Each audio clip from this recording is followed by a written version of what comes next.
in response to going on a low-carb diet, my cholesterol went very high. Even existing lipidologists won't say that cholesterol alone causes the problem. It needs to get oxidized, or the particles that carry it, they need to get modified. There needs to be some additional components that make it happen. The more lean and or fit you are, the more likely you'll see your LDL cholesterol go up. But on top of that, the more likely you'll see your HDL, the good cholesterol, go up substantially, and your triglycerides go down. They actually may be enjoying a higher level of natural autophagy, are in kind of a blended fasted state. Wow. More relative to somebody who's not a lean mass hyperresponder, and therefore may actually be aging a little less. Wow. Body mind empowerment. Get stronger, faster, smarter, quicker, friendlier, more helpful, more driven. Everything the body needs. Control your mind. Welcome to the Body Mind Empowerment Podcast. I'm your host Simland, and our guest is Dave Feldman. Dave is a senior engineer and an entrepreneur who has taken the medical world by storm with his thought-provoking and revolutionary N=1 experiments with cholesterol and the low-carb high-fat diet. He runs the website cholesterolcode.com, and he has improved the understanding of what's the role of cholesterol in the human body and how does it affect our health. Dave, I'm glad that you could make it to the podcast, and welcome to the show. Yeah, thanks for having me. Yeah, after I started researching about you and your work, then I myself have learned so much about cholesterol, and it really is, you've done magnificent work in this field of health and medicine. So I want to thank you for that as well. But I think like everyone also wants to know, how did you get involved with researching cholesterol as an engineer? Yeah, well, it's the story's fairly straightforward. I had an A1C of 6.1 for 2 years in a row. And on the second year, when I got that, they said, well, they'd like to just keep monitoring, as in, let's see what your A1C looks like next year. And I said, well, given type 2 diabetes is a concern of mine, since it's rampant on my dad's side of the family, I'd like to do something about it. So I researched and learned about the low-carb ketogenic diet, and I decided to go ahead and go on it. And fairly quickly, I recognized that there were a lot of other benefits to the diet that I really appreciated. And my dad and my sister got inspired. They ended up doing it at the same time. Well, 7.5 months later, I get my first cholesterol score, and I find out I'm what's known inside the low-carb community as a hyper responder, as in response to going on a low-carb diet, my cholesterol went very high. And from there, I started researching and found that I saw some familiar patterns for me in the software world, as far as it being a possible network that manages and moves around our cholesterol. And I then started doing a lot of self-experiments to manipulate those numbers to find out if indeed it was what I thought it was, which was primarily about energy distribution, particularly fat-based energy distribution. And from there, we're here about 2.5 years later. I've done a crazy, stupid amount of experiments. I've had about 89 blood draws up to this point, and that doesn't even count the cardio check blood draws. I've definitely seen my lipid numbers well over 100 times at this point for various purposes. Yeah, that's crazy. I've also recognized this sort of a pattern that a lot of physicians or engineers, they get involved into the field of medicine and health because of some health problems themselves. And Marty Kendall and John Kiefer and you, they're kind of pioneering the the field of low carb dieting almost. But let's maybe start talking about cholesterol. For decades it's been said that it causes heart disease and it's going to clog your arteries. That egg sandwich could have killed you by cholesterol. What is cholesterol, and what role does it play in the human body? Well, cholesterol is an organic molecule. It's found just with the animal kingdom. You won't find it in plants. And it's very special because it's literally a part of every single cell in your body. It makes up a portion of the membrane. It's kind of what I like to think of as sort of like the studs in the walls of your house. They give a very important structural component that if you didn't have it, your house would fall apart, as would your cells without cholesterol. But on top of that, it's used for other things like sex hormones, like bile acid. It's a precursor for vitamin D, for example. And it's in a way, it's almost like you almost have to ask, what is it not used for? It's such a Swiss Army knife within the body for so many important functions. That's true. Yeah, like I also believe like it's like you mentioned, it's part of the hormonal production, and testosterone in particular is very linked to cholesterol levels, I think. And I've definitely noticed, like after having gone on to a high fat diet with plenty of eggs and cholesterol, then I've noticed that my sex drive and the libido is definitely higher than on a low fat diet previously. But how does it affect your health in terms of does it clog your arteries like people and doctors say? Well, I try to be a good scientist and not comment on something that I know to not be a fact or to be a fact. So I try to coach my terms in saying, I don't know for sure if the lipid hypothesis as presented by Ansel Keys is wrong or right. What I will say is that the case for it is surprisingly weak. So in general, if you were to believe that cholesterol clogs your arteries, then you have to already be kind of coming at it from the plumbing standpoint, where you would expect that your arteries would be clogged all the way throughout, right? Just like you would see.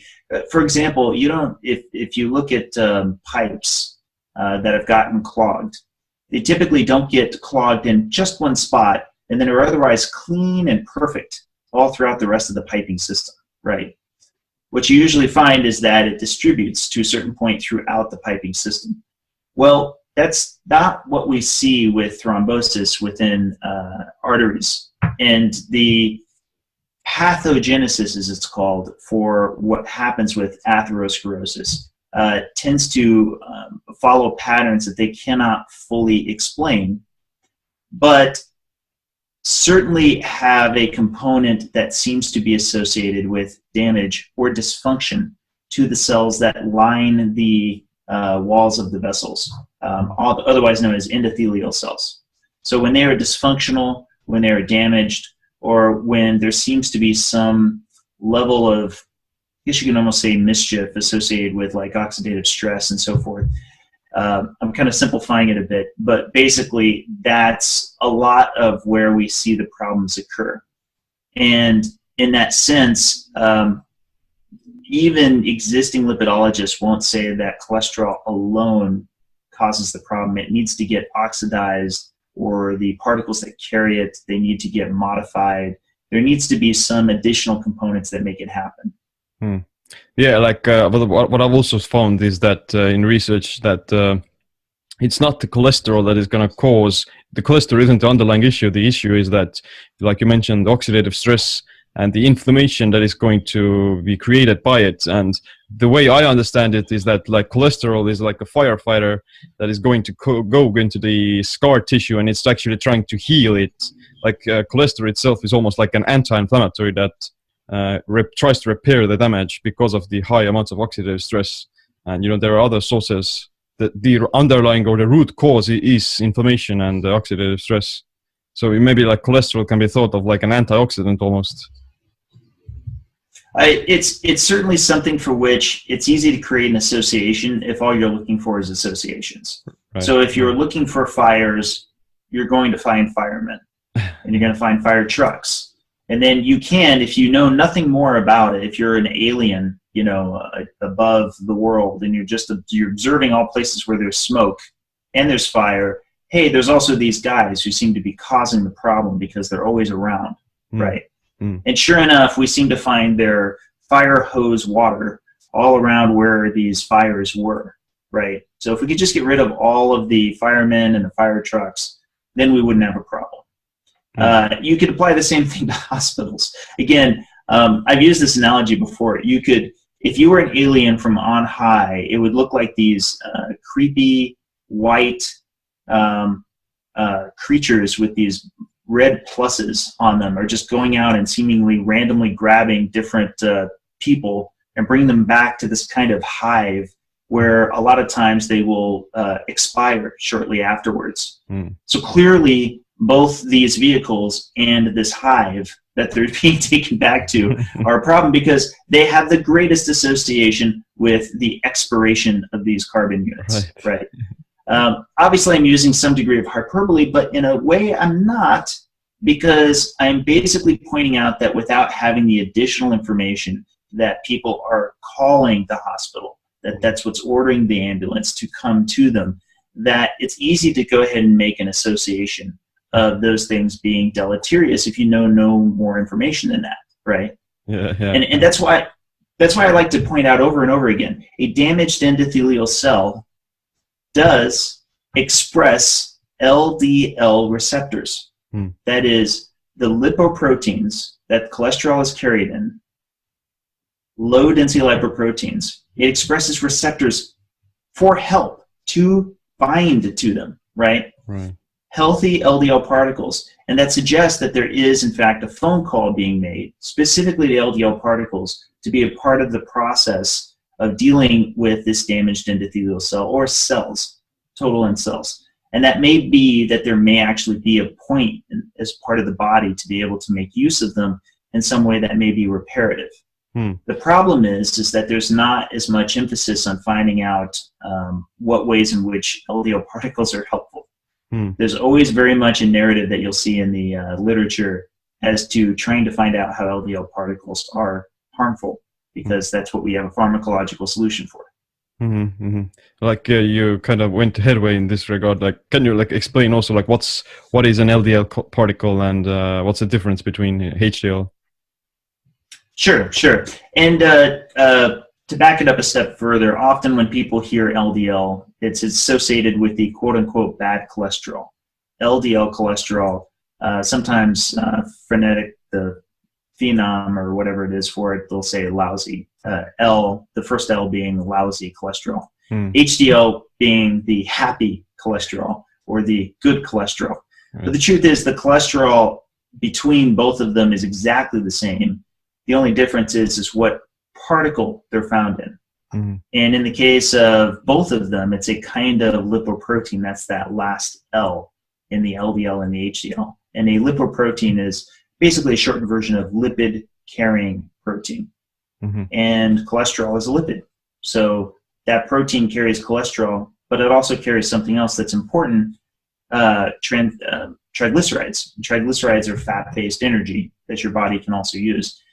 And that ultimately comes back to why it is that I believe myself and many other people have seen their cholesterol go up, is because their body's use of fat-based energy went up.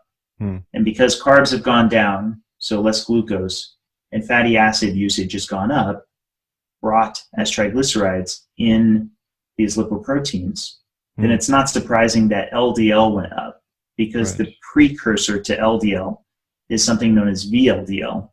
And that's VLDL's primary job is to provide fatty acid energy to tissues in the form of triglycerides. So HDL, just real quick, HDL is considered to be the good cholesterol, because when people have very high levels of HDL, it's associated with lower cardiovascular disease. And what they found is, mechanistically, HDL particles, I often call them kind of like the emergency vehicles of your vascular system. They are going out to the vessel walls and looking for plaque, and actually capturing cholesterol from the plaque and slowly draining it away and bringing it back to the liver, ultimately. Yeah, a lot of people do say that they experience higher levels of cholesterol after they switch over to a low-carb, high-fat diet. They went to go to the doctors, and the physician is also gonna try to put them on statins, and they're gonna say what are you doing this crazy ketosis diet for? Cholesterol. Not interested. Will eating more fat is it gonna raise your cholesterol? And you probably have had many experiments in this area. Yes, well, and I really try to emphasize to everybody that what you want to keep a special eye on for is those things that associate stronger with cardiovascular disease, and especially all-cause mortality. And the one I'm really working at trying to get on everyone's radar is something known as remnant cholesterol. Hmm. And as I just mentioned, cholesterol found in a low density lipoprotein, an LDL, while it's associated weakly with disease, there's something that's strongly associated with disease, and that's the cholesterol found in the VLDLs that I mentioned just a little earlier. Mm-hmm. The VLDLs, like I said, their first job is really to deliver energy to your tissues. That's what they're supposed to be doing. So if they're succeeding at that job, then that seems to be associated with a positive outcome because they're doing what they're supposed to do. Right. But after they drop off their energy, that's when they change to an LDL particle. Hmm. And an LDL particle is more of the support role. It's not about energy delivery, it's about a whole lot of other things. For example, it actually fights disease by binding to pathogens. It can be used for cell growth or for cell repair through endocytosis and so forth. But that first version, if you find a lot of remnant cholesterol, it means there's kind of a traffic jam of sorts. And oftentimes it's associated with people who have very high levels of triglycerides because the triglycerides are not leaving those VLDL particles because there's nowhere to park the energy. And that gets highly associated with disease overall. Yeah, like you mentioned, it's not just one biomarker, it's not just cholesterol, because I believe like people who tend to have higher levels of cholesterol, they also have actually lower rates of heart disease, and people with lower rates of cholesterol, they're more prone to these kinds of cardiovascular diseases. So yeah, it's definitely a very complex system. But like, what if you kind of combine these different fuel sources, let's say, or like can too high cholesterol still become, or can consuming too much fat lead to dangerous levels of cholesterol? So from my perspective, what matters the most is looking at what your triglycerides are, which of course track closely to remnant cholesterol, because it suggests actual use. Right. So do I think theoretically you could have too much fat to the point where your triglycerides are high and your VLDLs are high, and therefore your remnant cholesterol is high? I do, but to hit that overage point, usually you need the addition of carbs as well as fat. Okay. It's actually very challenging to overeat fat. Yeah. And I have a lot of firsthand experience with this, not just in my doing it, but also with other people trying to do my protocol. I don't know how familiar you or your listeners are with my protocol, but basically it's how I was able to drop my cholesterol substantially in a matter of days is by actually eating a lot of fat. And that brought in the other kind of lipoprotein known as a chylomicron. And the more of those that are coming in, the more it seems the body responds by downregulating the VLDLs. Well, in the process of doing that and eating a lot of fat, you find that you're way over satiated. You just, Right. You can hardly stand eating another bite of, something fatty. So what you normally need in order to achieve, I don't know if I want to say achieve, but in order to end up in the situation where you have high triglycerides, high remnant cholesterol, you usually need the addition of carbs and fat. Right. So when you have a lot of fat and carbs, which is, pretty much the standard American diet, then you can actually achieve getting to higher levels of triglycerides, and higher levels of triglycerides are definitely associated with higher levels of cardiovascular disease. So that's a big problem. On top of that, it tends to be associated with lower levels of high-density lipoproteins, the HDL, the so-called good cholesterol. So if higher triglycerides are associated with heart disease, then people who are still eating a low carb, high fat diet, they still have higher levels of triglycerides, or how does their lipid profile change in completely neglecting carbohydrates and going to a ketogenic diet versus combining high fat and high carb? And where does insulin have some sort of a contributing factor to where it becomes dangerous? Or For sure. Well, and you're hitting a few things all at once. On a low-carb diet, you typically see your triglycerides go down. You typically see your HDL cholesterol go up. And both of those are very good signs, and they're much more highly correlated with outcomes than LDL cholesterol. The LDL cholesterol going up or down per my research, seems to be much more associated with your own body fat and your own energy usage. So the more lean and or fit you are, the more likely you'll see your LDL cholesterol go up. But on top of that, the more likely you'll see your HDL, the good cholesterol, go up substantially, and your triglycerides go down. Right. And I try to explain this as much as possible.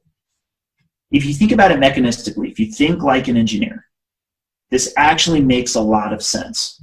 If you're being powered more by fat, and that fat is brought to your tissues in these vehicles, in these chylomicrons if you just ate it from a meal, or in these VLDLs if they're coming from storage, then after they drop off their energy, in the case of the VLDLs, that means there's more LDLs, more LDL particles, more LDL cholesterol. But your triglycerides are low. And if your triglycerides are low, that means the cargo's gone.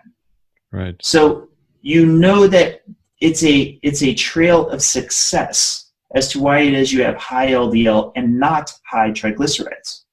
And that's why mechanistically it makes a lot of sense to me. I use this analogy a lot. If you were to, if you and I were watching the depot of some, grocery store chain, and we're watching the trucks going in and out, and I say to you, oh my gosh, they have like 100 trucks going in and out of this thing. That just seems like way too many.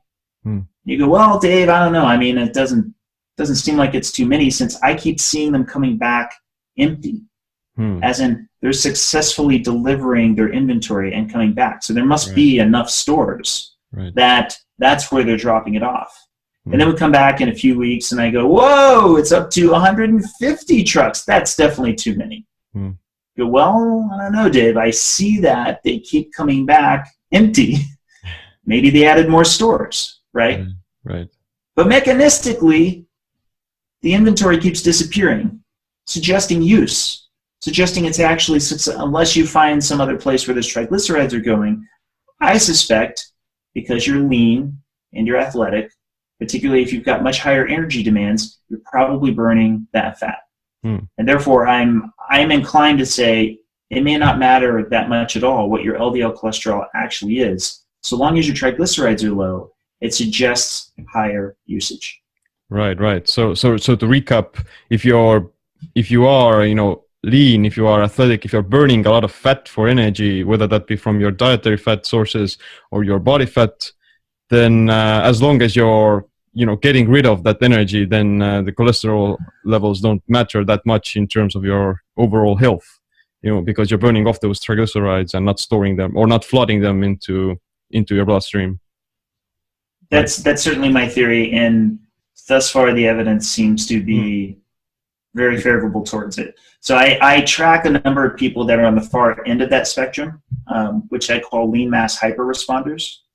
And so they're not just hyperresponders, they're lean mass hyperresponders. They tend to have LDL cholesterol levels in the 300, 400 range, at levels that, doctors are anxious to both diagnose you as having FH and to, give you a statin right away. Well, I not only track these people, I encourage them to get carotid intermediate tests. I encourage them to get calcium scores, and I want to observe their data over time. But I can tell you, a lot of doctors have privately shared their cholesterol numbers with me and some of their own tests of their own. And I'm actually quite amazed at just how good things like the CIMTs have been looking. One of the first articles I read was by his nickname's Rocky, but it's Patel, and he did an article going back to 2012, and he was on a low carb diet, had super high LDLP, but saw his CIMT thickness drop, not increase, as you would expect that it would with somebody who's apparently increasing their atherosclerosis. And right now, my CIMT seems to be following the same pattern. The last one I got, both my left and right were at the lowest thickness they've ever been at. Wow. Now that's just 4 data points up to this point. I'd kind of like to have 10. But I'm getting it every 6 months, so I'm getting another one next month. We'll see how it's going. But regardless, it's not skyrocketing, which you would expect would be happening if my LDL cholesterol had been running at, say, 270 this whole time. Through concentration, I can raise and lower my cholesterol at will. You've definitely done a lot of different experiments I've seen online in regards not only cholesterol but overall biomarkers. So you've also created your own Feldman protocol, the cholesterol code. So can you talk about what it is and what does it measure? And what does it show? Sure. So the very first public presentation of my data, I wrapped this experiment around it where I dropped my LDL cholesterol by 73 milligrams per deciliter. I dropped my LDLP, the particle count, by 1,115. Wow. My HDL went up, my triglycerides dropped. And I did that while eating around 5,000 calories a day. About 460 grams of fat, for which around 270 was saturated fat. Now, and after I did that, because that was on, the presentation that I was going to be doing was on October 9th of 2016, I had low calorie, but still ketogenic ratio up until October 7th, which was 2 days before the presentation. I took a picture of myself waving to the camera as I'm getting my blood drawn, and then I started ramping up my calories like crazy, and then had a slide of me in that picture with another slide next to it that was a silhouette of me for what would be the test to take place 1 day later on October 10th. And I said, I bet my reputation, everything, that you're watching my LDL cholesterol plummet right now. And this was especially fun because at the conference, everybody can see my behavior. I'm just chowing down on fatty foods like crazy throughout the conference, right? And I sure enough saw the changes that we just talked about. And after I did that, a lot of people were saying, could you tell me how to do this? I would like to do this to, for the next time that I go in to see the doctor and so forth. And so I wrote it up as a protocol. It's at cholesterolcode.com. And you could just look at the page for the Feldman protocol. But the gist is, like what I did, you want to have a lot of fatty foods, particularly, if you're staying on a ketogenic ratio. I will say this, all of my data is from people who already were on a low-carb ketogenic diet, so I don't actually know if this applies the same way to those people who are not. There's just not enough data yet. But with that said, you do want to be mindful of a few things that have come up as confounders. One, I recommend everybody avoid MCT oil. I recommend everybody avoid coconut oil. Both of those get metabolized differently overall. And finally, another one that kind of popped up on the radar that appears to be a big confounder is coffee. Okay. Apparently, coffee can activate more lipolysis than intended, and has been a confounder with the protocol. It's been a very common denominator in a lot of people not getting the results that they want. We find out that's coffee. We tell them to try to do the test without the coffee, and most of the time it comes out better for them after that. So that's made it to where I really want to emphasize for those people who consider doing the protocol to do that. Finally, everybody has to be sure that they water fast only for 12 to 14 hours from the last meal that they had from the night before to the blood test that they have the morning after. You want to water fast only so that you can be sure you've cleared out all the chylomicrons. And that's it. I mean, that's basically the protocol in a nutshell. So basically, like, first you ate very low calorie keto meals for 3 days, then you took your blood test, and then you started ramping up. You did practically the opposite of what conventional medical wisdom is telling us, and you ate a lot of saturated fat and cholesterol, and you saw your serum blood cholesterol levels to drop significantly. Why would you want to raise your cholesterol? So I can lower it. So, like, what did you actually eat on those days? Like, can you give some examples of the foods? Sure. Well, I had a lot of fatty cheeses, a lot of fatty meats, of course. There were some like Nathan's skinless hot dogs that are really fatty. I had some of those. I had some Adapt meal. This is from the Adapt Your Life people, with some heavy whipping cream. I did have some fat shakes where it's heavy whipping cream mixed with unsweetened cocoa powder mixed with some stevia. And I have another thing that I make, my pizza. There's a pizza that I make with the crust is made of psyllium husk, cream cheese, and eggs. Wow. And it actually makes a very crust-like. It's surprisingly good. And of course that topped with tons of cheese, both cheddar and a lot of Parmesan. Just douse it with a lot of Parmesan. And then I really ramped up between pretty much, I would say the vast majority of it was meat and cheese. Wow. Were my primary sources of fat. Like how much protein or carbs did you consume? What are the macronutrient ratios? Do you know? I can look. Everything is dialed down. Yeah, one of the advantages of being able to have all your data on hand, and if I go back over to here, and come back up to here, so it appeared as though my carbs were hovering at around, net carbs average from 10.7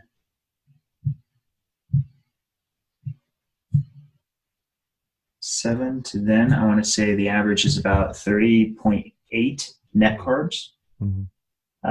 The average on the fat, 457.2. Wow. The protein, I was averaging around 188 grams of protein. Wow. Yeah, like it's surprising because I was just gonna say it does surprise me because it's it's kind of hard to have that much fat without having the protein unless you're having just oils. Heavy whipping cream. Yeah. How did it affect your ketone levels? Like a lot of people are very conservative about protein and carbs, especially if they're doing keto, and they're worrying about it's gonna knock them out of ketosis. Or how did it affect you? So it did drop my ketones. So during the period of time where I was very low calorie, my ketones came up to 3.7 or 4. I think 4 was on the last day. And then it quickly dropped down to 1.4, 1.1, 0.8, 0.4, 0.6 in the 5 days in which I really ramped up the calories.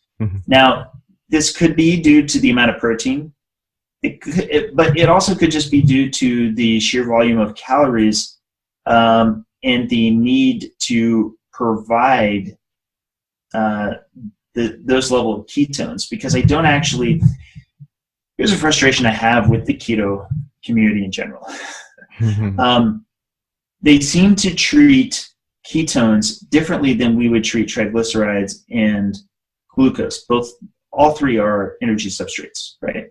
So that the issue is that if you have tons of glucose in your body, that's not considered a good thing.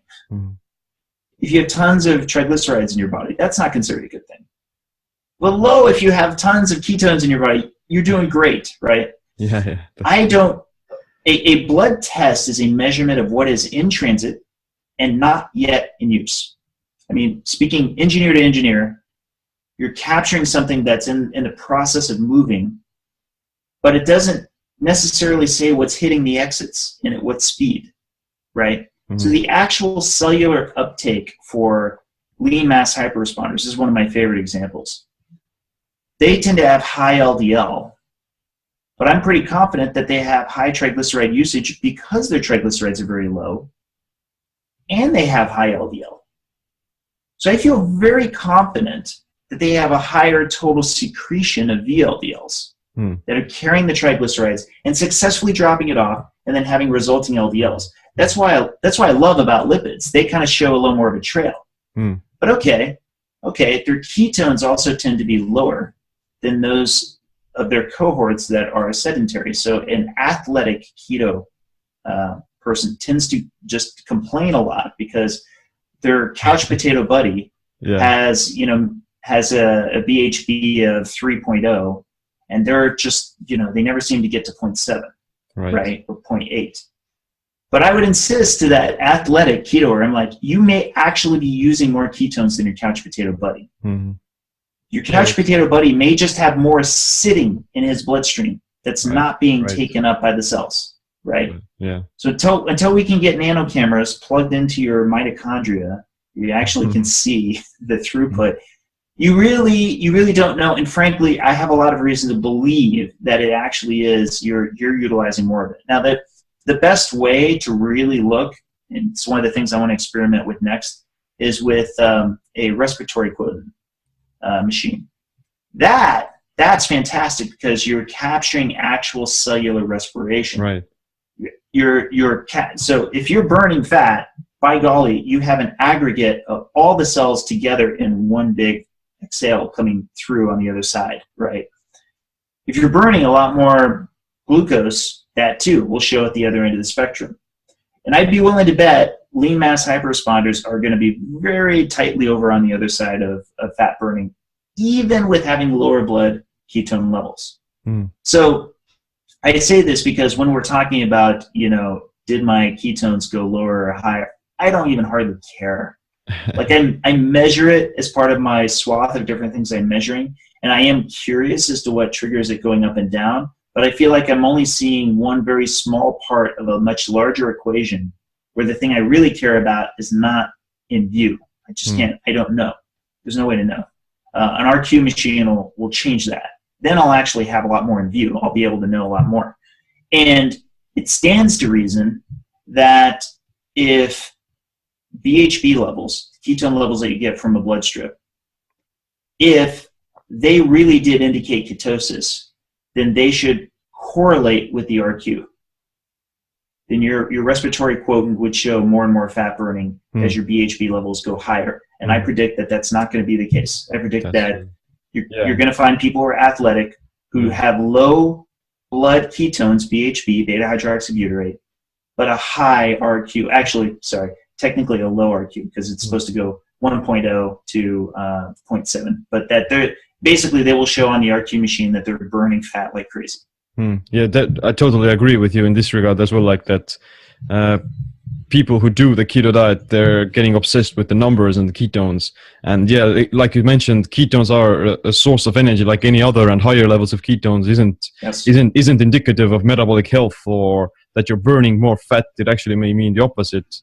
And yeah, if you have lower levels of ketones, then you're more efficiently burning them off rather than flooding them in the bloodstream. So yeah, like have you tried the breath meter, that measures acetone? Yeah, Ketonics. I actually have one. Yeah, so that would be like a more accurate way of knowing how you're using those ketones. So, but I think it is that my only challenge with using the breath meters is because, as you could probably figure out, I really like accuracy a lot, and as far as sort of generally knowing if I'm in ketosis or not, I feel like it meets that. But the downside is I can't get an exact measurement of the acetone. When you breathe it out, it's a little heavier in the lungs, so it's like a little lower. So you have to breathe out in a way that's extremely consistent and pulls out as much as possible. Right. But I don't have a lot of confidence that that's going to be a very consistent number. Because I can't count on my own ability to breathe in such a consistent way, if that makes sense. It could be from one morning to the next, my pace and rate is going to be different. And so this is where I keep coming back to the RQ machine is probably the thing I'm going to be the most interested in. Yeah. And also like it comes to show that ketosis itself may not be the goal. The goal is to actually be efficient with converting those triglycerides and transporting them into this and burning them off for energy rather than flooding them in the bloodstream. And like there's a difference between being in ketosis and being keto adapted, of having higher levels of ketones and fat in the bloodstream versus burning them off. And I've definitely absolutely and I've also noticed myself that after several years I don't get that high blood ketone readings either. Unless I'm fasting for like several days in a row, then I do experience higher levels. So like, have you? And again, it could just be overage. It really Yeah. could just be a larger amount that's parked in the blood that's getting drawn down on at a slower rate. It could be just that simple, and I honestly think it is. Right. I think when you're, for the same reason that when you're fasting, your triglycerides will go up, right? So your supply starts to exceed your usage relative to before. Right. And therefore, you have more energy that's in your bloodstream because your system's trying to catch up with your pacing. Right. You've all of a sudden said, hey, now I'm just going to totally fast, and we're not going to have any food for a while. And your body was already on this other plan, and it goes, oh, okay, and it's trying to adjust. And your body's actually really good at doing it. It's surprisingly good at still regulating it so effectively in spite of having so little knowledge to work with. Wow. Right. But okay. So you're like saying that while you're fasting, your body actually has more energy. You know, it has access to more energy than if you were to eat. In a roundabout, in a roundabout way. It's kind of, there's an analogy I like to use, and I try to really push it a lot, is you want to quit thinking of your body as like a diner. It's not like your cells special order energy because you have 100 trillion cells. Mm-hmm. So that's 100 trillion customers. Your body cannot possibly take a special order from each one of them and say, hey, I want this energy today or something, or some of them are hungry, some of them aren't, that kind of thing. No, what your body is running is a buffet. And a buffet is about having energy available on demand. And that's easier to run from a restaurant perspective because what you're doing is you're just watching the line, as it's called. You're watching, what's getting taken, what isn't, and then just replenishing what that is. And so sometimes you're going to get a little ahead of it. Sometimes you're going to get behind it. Oh, it looks like a lot of the green beans are going fast. Okay, we're going to have to try to cook to make up the difference. Oh, it looks like nobody's touching the fried chicken. Right. Okay, slow down on cooking those as fast as you are, right? That's effectively what the body's job is, to make sure all the cells have energy when they want to get it. And they have lots of different routes to get it, but the most common one is going to be the bloodstream, right? And if they need to be sure that they always have the energy in the blood. That's why if you don't have any glucose in the bloodstream, you're in deep trouble, right? But what's neat is that fat is actually a little more elegant in that regard because it doesn't, those triglycerides represent so many ATP. Each single one of them is a single triglyceride is 3 long-chain fatty acids, right? And they yield, I think, something like 100 to 110 ATP on average or something along those lines. They're different from one to the next. But each of those VLDLs, when they leave your liver, they have 2,500 of these triglycerides. Whoa. 2,500. Wow. Each of these triglycerides having 3 long-chain fatty acids, right? And if you don't mind me blowing you away just a little bit further, LDL particles are measured in nanomoles, which are quintillions. Whoa. And a quintillion is a million trillions, right? How many zeros is that? That's 18 zeros. Whoa, that's crazy. So when I'm looking at a blood test and I'm seeing my triglycerides are low, but I'm seeing my LDL particles are high, and I know they're measured in nanomoles, right? I'm confident that getting back to the buffet, my cells are pulling a lot off that buffet. Right, yeah. A lot, right? And this isn't just muscle tissue. The majority of the fatty acids going into your bloodstream are being ultimately picked up by adipose tissue, your body fat, right? But your heart, your cardiac tissue, that has first crack at it. They have first dibs and so forth. They're the affinity level of muscles is, hey, if they want the energy, they're going to get it. But hey, what's left over, your adipose tissue is supposed to grab. That will grab so many of these, and it's amazing the amount of work it puts into pulling pulling the triglycerides apart, reconstructing them back inside the adipocytes, and then hanging on it. And then over the course of the day when you're fasted, in between meals and overnight, they're slowly releasing them through lipolysis to keep that buffet line stocked. Yeah. So that there's always those fatty acids available on demand, right? Right. And when you start thinking about things like this way, then it makes a lot more sense as to why there might be a higher bioavailability of these VLDLs if you're powered more by fat, because your body doesn't mind if there's a lot of LDL particles.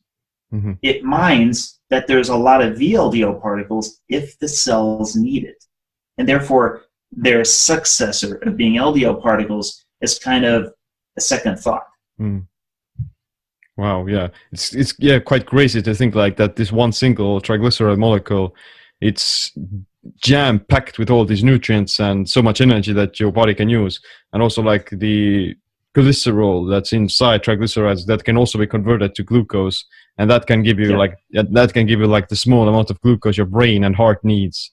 So yeah, you practically can live off your own body fat for quite a long time. And for sure. Yeah, like and it has a ton of more energy per calorie, and than regular carbohydrates or glucose as well. So it's really a magnificent system of how your body has been able to come up with a strategy of surviving these kinds of situations of not getting enough calories from food. Yeah, I'm watching my cholesterol. It should go up. But coming back to the Feldman protocol, like how have you noticed of how exercising during that period, how has that changed the cholesterol results? So generally speaking, for everybody who does it, they tend to already be somebody who exercises a lot, or they aren't.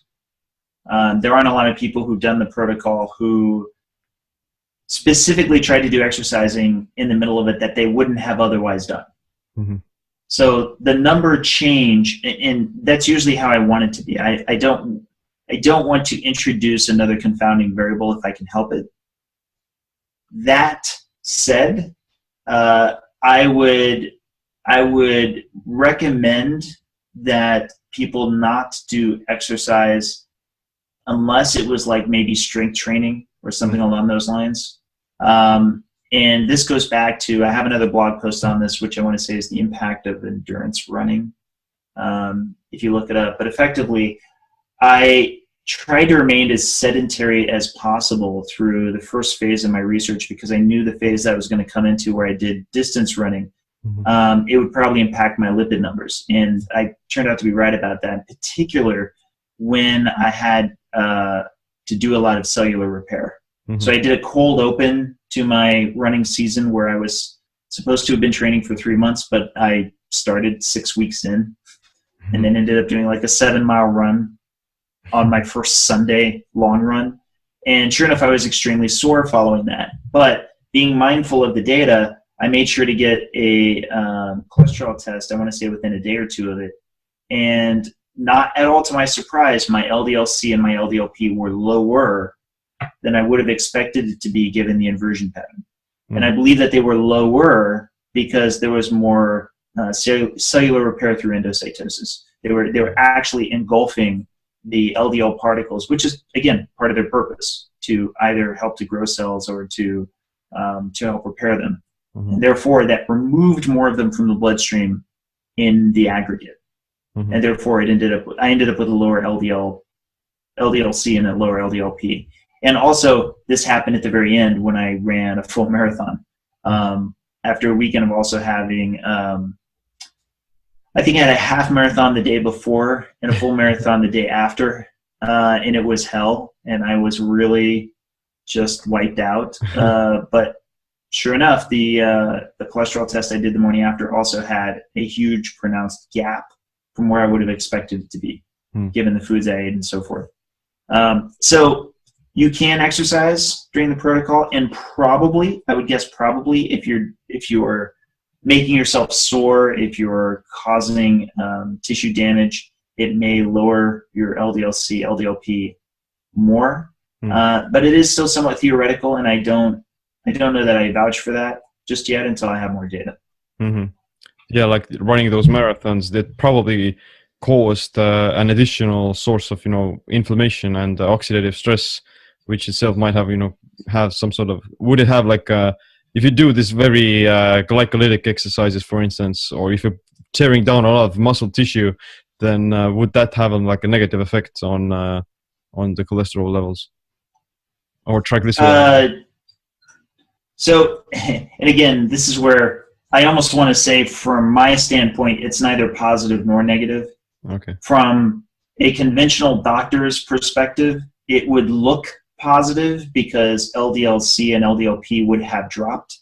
But that's because conventional doctors aren't as up on lipidology. And for that matter, I'm not even sure if lipidologists really know what I'm telling you now. I don't, or at least that it's conventional knowledge that if you were to, that it may in fact be large-scale endocytosis that may be bringing down the total LDL-C, LDL-P. I don't know, because I haven't looked into a lot of the studies on it. Right. Yeah, and it probably varies between people who are like you mentioned, these lean mass hyper-responders and sedentary people as well. So like so a person would want to strive towards becoming a lean mass hyper-responder, or what would you say? Is it like so I'm literally giving a talk on this in June at KetoCon called a lean mass hyper-responder. No. Lean mass hyperresponder, a superior metabolic profile, ? And I theorize, me personally, this is just, again, can't emphasize enough, just a personal theory. I believe that if I'm right about a number of things that are mechanistic about the body, in particular with the lipid system, that actually a lean mass hyperresponder may be a superior profile, that they actually may be enjoying a higher level of natural autophagy, that they are in kind of a blended fasted state. Wow. More relative to somebody who's not a lean mass hyperresponder, and therefore may actually be aging a little less than the rest of us. Yeah, it is. But again, I'm just following where the data is taking me, and I'm following where the mechanistic theory seems to keep getting more and more validating information up to this point. That's why I proactively try to find ways to get my black swan to, bust my theory down. But that's where the original graphic came from that I made, where I basically challenged people. I call it the low carb cholesterol challenge, to give me one study, just one, where people who have high levels of LDL cholesterol see high rates of cardiovascular disease if their HDL is high and their triglycerides are low. The one catch is they cannot use drug or gene studies, because the drug or gene studies, unfortunately, are subject to a lot of selective bias. That's the one downside. So if you've got like any general population, any study, anything, that's going to find me a group of people that have high HDL and low triglycerides, because I believe the high HDL and low triglycerides are indicative of a metabolically working fat-centric system. Wow, that's crazy. Then and I'm telling you, I now have around 11,000 followers, and certainly a number of people who are lipid-lowering advocates who I've reached out to. The Daryl Francises and the Paulies and the Brad Dieters and the even Thomas Dayspring. I pinged all of them, and I've been like, help me out here. Help me find the black swan that can help to give evidence against this theory. And nobody's been able to come up with one. Not one study.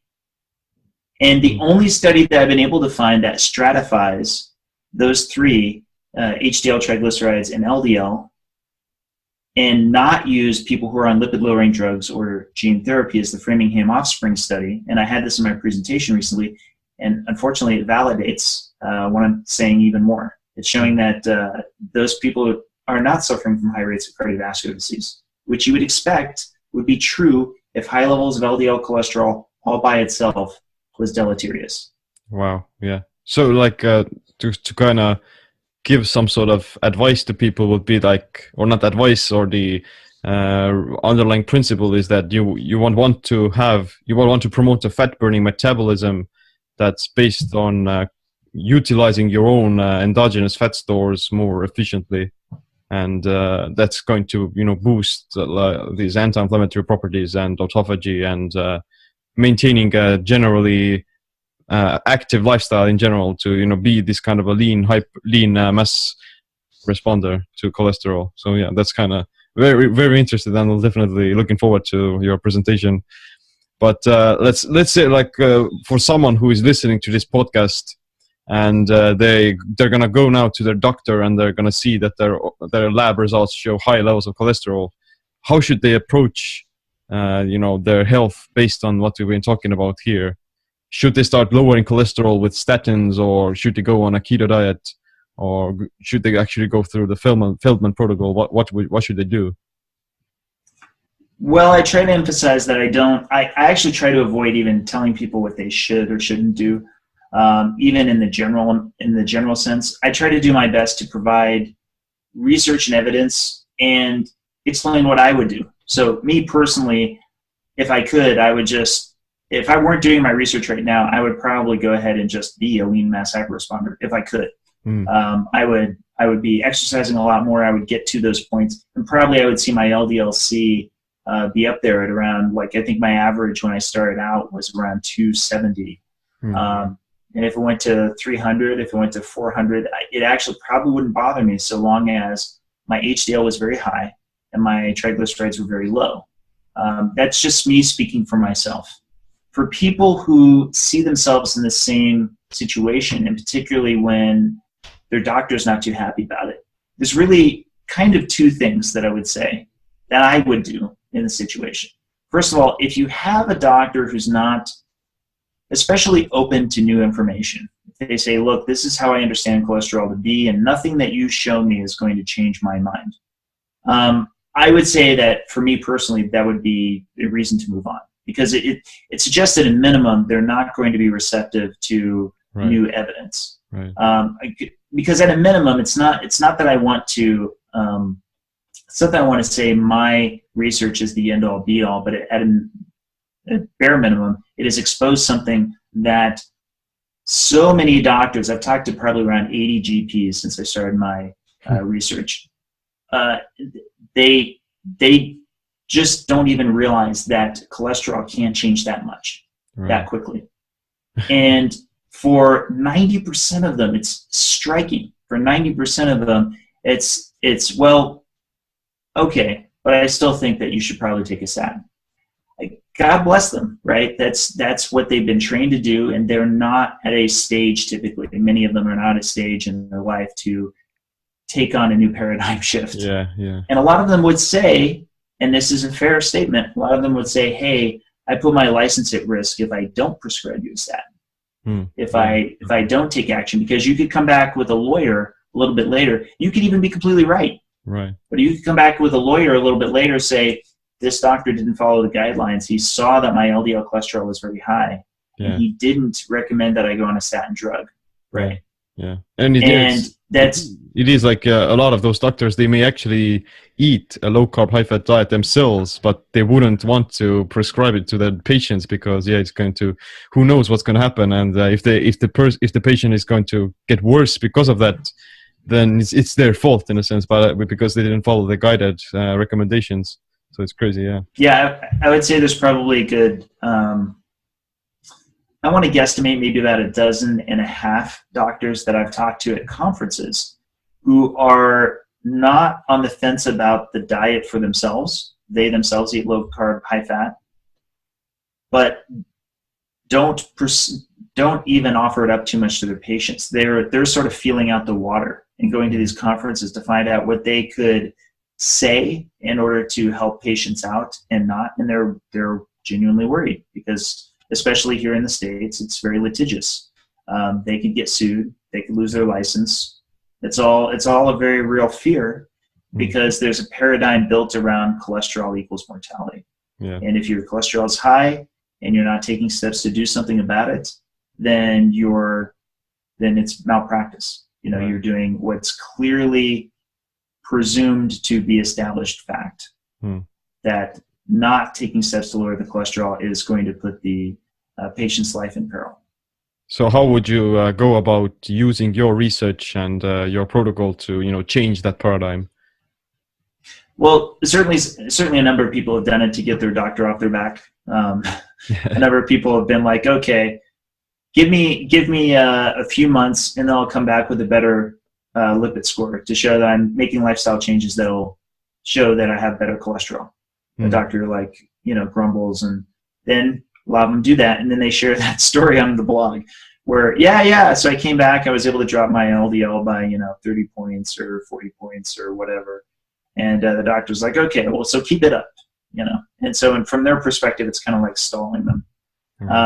But that said, I do want to make a pitch for low carb doctors that are in your area that should have your business. If your doctor is not receptive to new information about cholesterol, and particularly if they're not very receptive about the low carb diet, I would encourage people to take the time to find any other low carb doctors in their area and to give them more business. Give the low carb movement and medical professionals that work in it more business, because they're going to be more mindful of the very lifestyle that you're taking a part in, and they're probably going to have a lot better advice for you because they're becoming experts in that area. Awesome. Yeah, like totally, like definitely people have to educate themselves about it as well, because you can't simply, because there are many ways you can do low carb, and not all of them can result in better health. You can actually screw things up in a sense and actually worsen your health. But and let me actually add to that real quick. A good example is electrolytes. I find that a lot of people jump into low carb and they don't learn how important it is to be mindful of your electrolytes. Yeah. The reason I especially want to bring this up is because it's been a struggle of mine through a lot of the low carb lifestyle. Is I found out over lots of trial and error, for as meticulous as I can be, it took me a while to figure it out. I need to have a large amount of salt. Like they already tell you, Volek and Finney will tell you, and many others will tell you, you need to be sure to have a lot more sodium, and they suggest things like bouillon to get it in there. Yeah. I need even more than the average keto, or I need probably close to 9 to 10 grams of salt a day. It's a lot, right? It's a huge amount. But it wasn't until I finally gave in to what my taste buds were telling me, where I could keep salting things down, and I kept going, that's probably too much salt. But I feel like I could eat more, right? It wasn't until I finally was like, what, screw it. I'll just frost this, this salmon. I'll put, huge amounts of salt on this this ribeye and so forth. And it wasn't until I did that I genuinely started feeling better. And there's some doctors who said to me that it could be that I actually have, that I'm actually working my way back from a long-term depletion. Wow. And that might be why I need it at this level. I don't know. That's crazy. Regardless, electrolytes are probably the most common blind spot I find with most people. Yeah. And I shared my own story in order to kind of emphasize that is if you're feeling tired, especially if you're getting leg cramps, so forth, try to find things like, for example, I use, these guys aren't a sponsor, by the way, I'm just showing you. For example, I'll use these guys. I like them because they're sort of, so it's like a blend. Potassium, yeah, exactly. Okay. It's potassium, magnesium, and Himalayan salt, all in the same thing. So this is part of what I'm doing is I'm supplementing these on top of having lots of salt on my food. Yeah. And works great, and I feel great, and I'm happy I'm doing it. Yeah, I also like to add a ton of different kinds of salt as well. I sometimes when I'm, for instance, during my fasting window, for instance, and then I'll be consuming like these salt flakes, crystal salt flakes that you can actually chew on, and those things are delicious, and you kind of develop a taste preference for salty foods as well if you're on keto. But let's start wrapping things up as well. Like, what are you eating at the moment on a daily basis? What's your like menu like? Well, actually, here's what's going to get a little comical. I'm about to head into an experiment, kind of, where I'll be gaining weight. In fact, I already am in the process of gaining weight. I'm going to try to get over 200 pounds. I'd like to even get back, I would like to get to where I was pre-keto in order to test one part of my hypothesis, which is with a higher amount of body fat. So no, I'm not actually even trying to gain specifically muscle. I'm trying to actually gain Get fat. weight. This is how wonderful my wife is, by the way. Is that imagine your significant other came to you and was like, for science, you need to gain a lot more fat, right? Yeah. In the name of science. Yeah. So I'm in the process of doing that. I'll probably have, I think in a few weeks' time, I'll be hopefully north of 200 pounds. How much maybe do even a you little weigh? bit more. I think I weighed this morning at 193. Okay. So how many calories would you have to be consuming, like, to actually gain weight on keto? It's not the nature. It's not the calories themselves. It's the carbs. So I'm adding in carbs. Oh, right. To an extent, I'm going to try to keep it around, I want to say 120 to 150 carbs a day. But on top of that, still having a lot of fat. And I'm going to keep an eye on my lipids and my glucose to not get too out of control. But I'm fairly confident that I'll gain weight. I've already done experiments where I've done carb additions, and I did the added sugar experiment recently where, by the way, I gained some belly fat that 70% went away right away after I went back to keto, but that other 30% took its sweet time going back down. I really want to emphasize this for people who think that cheating for a little while isn't going to have that much of an impact. I have hard data that it does. A lot of people will probably, they can attest to that as well. Like, yeah. So just a little bit will take a long time to unravel. So because of that, I'm using this period that's coming up to intentionally kind of gain a little more weight before this new series of experiments where I'm going to be doing resistance training to test that endocytosis theory to see if that helps to remove it more. So it's going to be getting out of shape and then getting into shape in the summer if everything goes as planned. So we'll see. Wow, yeah, that's definitely. I'm looking forward to that. It's going to be very interesting, and definitely. But to your original question, if I were just eating what I normally like to eat, it'd be lots of meats, lots of cheeses. I particularly love red meat, steaks, burgers. I feel like I could just eat it like almost every meal. And I may end up doing that soon because I'll probably be doing a carnivore experiment in the near future. Yeah, so it kind of wraps up most of the essential nutrients your body actually needs in this piece of steak or maybe like tenderloin or something. But where can people learn more about this future experiment, your other research?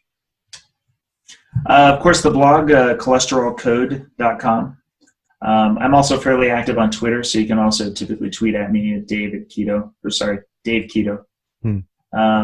And those, I'm getting more and more to where I'm kind of consolidating to those two channels of communication. I have some presence on Facebook, but not as much anymore. There's too much that's going on anymore on the blog and on Twitter that called my attention. On top of just a lot with email. So I'm getting a lot more stretch these days, but hopefully that will get a little bit better as I consolidate. You also have a Patreon account, right? Yes. People are welcome to come to my Patreon account. It's patreon.com/Dave Feldman. Awesome. And my last question would be like, what's this one piece of advice or a habit that you wish you adopted earlier that improved your body and your mind? Going keto. I wish that I had done it earlier, like in my 20s or 30s, but it wasn't really that big then. Wow. But knowing what I know now, I absolutely, because it would have been a lot better for my organs, especially my my kidney, for my liver, for a lot longer time. Because I feel like the lifestyle that I had before this point was probably a lot tougher on it. Wow. So, yeah, I definitely agree with you as well. Like, like the general trend is that as you age, you're gonna lose your insulin sensitivity and your overall biomarkers are gonna also decrease. So if you start to pay attention to insulin and blood glucose, whether through eating keto or with fasting, then you're gonna drastically start improving your overall health, even to the point of older age. You're gonna start preventing aging as you're already younger. So that's definitely something I wish people would also adopt into their mind. But yeah, Right. thanks Dave for coming onto the show. I definitely loving your research and had an amazing talk with you. Learned a ton, and definitely looking forward to your future projects. Likewise, thanks for having me on. All right, thanks. While it has been established that eggs contain cholesterol, it has not yet been proven conclusively that they actually raise the level of serum cholesterol in the human bloodstream. For this episode, make sure you leave us a review on iTunes and other social media platforms. And other than that, subscribe, click the like, notification bell as well. Like always, thanks for watching. My name is Seem. Stay optimal, stay empowered.